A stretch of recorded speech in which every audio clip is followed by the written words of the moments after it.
Golden diamond light weight ఆభరణాలు వందల రకాల డిజైన్స్ ఏవైనా సరే ధర మాత్రం ఒకటే. వెగా జ్యువెలర్స్, వెలలేని వైభోగం, తరుగులేని నమ్మకం. సో ఇప్పుడు ప్రొడ్యూసర్ ఫైనాన్షియల్ నా ఇంటర్వ్యూలో చెప్పారు, సుజాత కారం వేసాను సినిమా ప్రొడక్షన్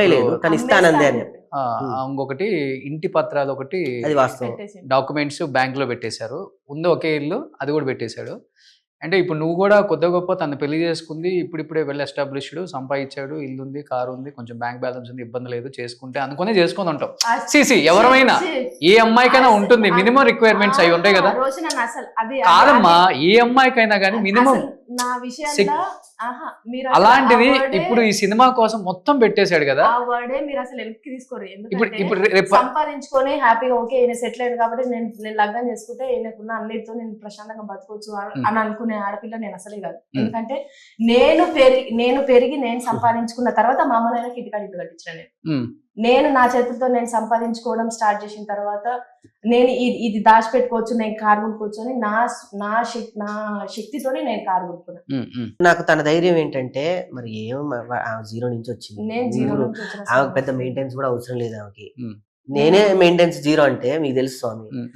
ఆమె నాకన్నా మైనస్ లో, ఆమెకు అసలు మెయింటెనెన్స్, ఒక ఆడపిల్లకి మినిమం లగ్జరీ ఒక కారు, షాపింగ్ అంటారు, తిరగాలంటారు, అటు అంటారు ఇటు అంటారు. నాకు 4 గోడల మధ్యలో ఉంటే చాలు, ఏం షాపింగ్ వద్దు, ఏదొద్దు. నాకు షాపింగ్ అంటే చిరాకు. బంగారం అంటే పెద్దగా ఇప్పుడు బిడ్డ పుట్టిన తర్వాత బంగారం అనేది ఏదైనా కొనాలి అనే థాట్ వచ్చింది తప్ప బంగారం అదే మరి ఫ్యామిలీ స్టార్ట్ అయిన తర్వాత ఎన్నో వస్తూనే ఉంటాయి. బ్యాంక్ బ్యాలెన్స్ అవన్నీ కూడా నేను పెద్దగా ఆలోచించుకొని, అంటే బిడ్డ పుట్టిన తర్వాత ఆలోచన వస్తుందేమో కానీ లగ్గం చేసుకునేటప్పుడు ఆలోచనతో లగ్గం చేసుకోలేదు.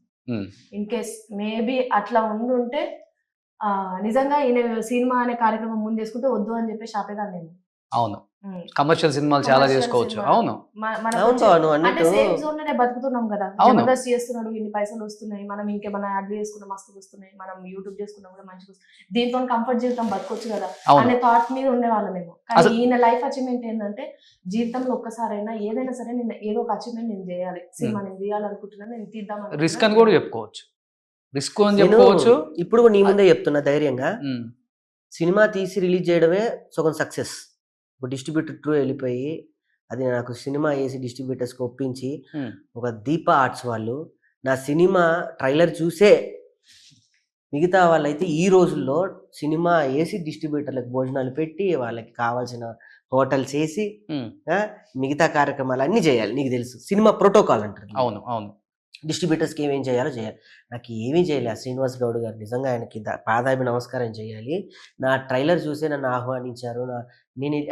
నేనే వెళ్ళా, సార్ మీరు అమరం చేశారు కదా, నా సినిమా ఏమన్నా అని అంటే, నా దగ్గరికి నువ్వు సహాయం కోసం వచ్చావు, నేను ఎంతైనా చేస్తా అంటే, సార్ థియేటర్ వేస్తాను సార్, 15,000 అనవసరంగా ఎందుకయ్యా, నువ్వు వేరే దానికి ఖర్చు పెట్టుకో, ఇప్పుడు చూసినా ఈ సినిమా నేనే డిస్ట్రిబ్యూట్ చేస్తాను, చూడకపోయినా నేనే డిస్ట్రిబ్యూట్ చేస్తాను, రాజు అని వాళ్ళ పిఎన్ పిలిచి మనం డిస్ట్రిబ్యూట్ చేస్తాం అని చెప్పిన శ్రీనివాస్ గౌడ్ గారు. ఈ సినిమాకి అంత గొప్ప వ్యక్తులు దొరికారు. ఒక వంశీశేఖర్ అన్న ఇండస్ట్రీలో ఎంత టాప్ మోస్ట్ పిఆర్ఓ. అవును, వాళ్ళని డబ్బులతో నువ్వు కొంటావా? నేను డబ్బు ఇస్తానా సినిమాకి చేయని వెళ్ళి అడుగు. డబ్బుకు కాదు, వ్యక్తిత్వానికి నమ్మే వ్యక్తులు వాళ్ళు. నా సినిమాకి వాళ్ళు వచ్చి పనిచేశారు.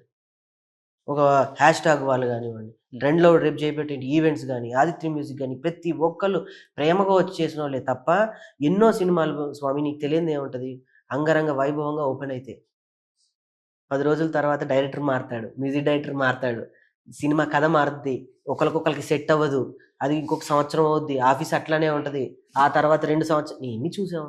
కానీ ఈ సినిమా నేను అనుకున్నప్పటి నుంచి నీ ముందు వచ్చేంత వరకు ఎక్కడా ఆగలేదు. సో బలగం తర్వాత ఈ సినిమా గురించే ఎక్కువ తెలంగాణ మాట్లాడుకుంటారు అనుకుంటా. నేను నీకు గర్వంగా చెప్తున్నాను స్వామి, దీనికి నేను అవార్డు తీసుకొస్తున్నా. ఈ సినిమాకి నేను మినిమం 3 అవార్డులు నేను తీసుకొస్తా.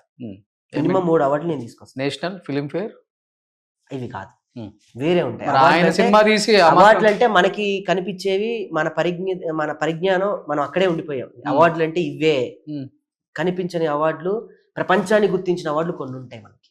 రేపు నా సినిమాని నేను డిసెంబర్లో ఆస్ట్రేలియన్ ఫిలిం ఫెస్టివల్స్ లో, పొలిటికల్ ఫిలిం ఫెస్టివల్స్ కేటగిరీస్ ఉంటాయి కొన్ని.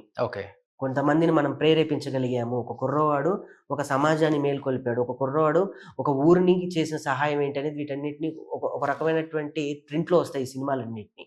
ఇంతకుముందు మన అమీర్ ఖాన్ గారి ప్రొడక్షన్ లో చాలా సినిమాలు వచ్చాయి అట్లా. అవును, షారుఖ్ ఖాన్ గారి సినిమా కూడా ఒకటి వచ్చింది, షారుఖ్ ఖాన్ అభిమాని అని ఒక సినిమా చేశారు. అలాంటి కోవలకు నా సినిమా వస్తుంది, పక్కా దీనికి అవార్డు వస్తుంది, మనం ఆ రోజు మాట్లాడుకుందాం. సుమన్ టీవీలో మీ పర్సనల్ అండ్ బిజినెస్ ప్రమోషన్స్ కోసం కింది నెంబర్కి కాంటాక్ట్ చేయండి.